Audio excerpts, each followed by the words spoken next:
Terima kasih pemirsa, Anda masih bersama kami di Seputar Bali. Kelompok media Bali Post menggelar tabur bunga, serangkaian HUT Bisnis Bali, Bali TV, dan Koperasi Krama Bali KKB di Monumen Nasional Taman Pujaan Bangsa Margarana Tabanan.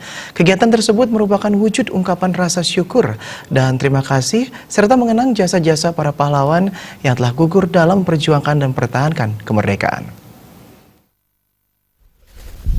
Serangkaian memperingati HUT Bisnis Bali ke-18, HUT Bali TV ke-17, dan HUT Koperasi Krama Bali KKB yang ke-14, kelompok media Bali Post KMB melaksanakan tabur bunga di Monumen Nasional Taman Pujaan Bangsa Margarana Tabanan.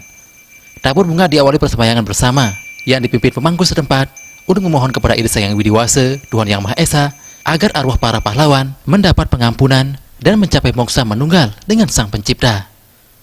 Persembahyangan tersebut juga memohon agar semua yang ditinggalkan diberikan kekuatan dan inspirasi semangat kepahlawanan dalam menjaga dan membangun Bali demi ajaknya Bali yang santih jagadita. Ziarah ke Monumen Nasional Taman Pujaan Bangsa Margarana Tabanan merupakan agenda rutin setiap tahun serangkaian peringatan Hari Bisnis Bali, Bali TV, dan Koperasi Krama Bali KKB.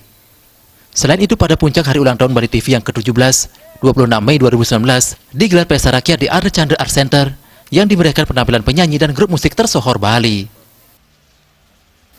Artaya, Bali TV.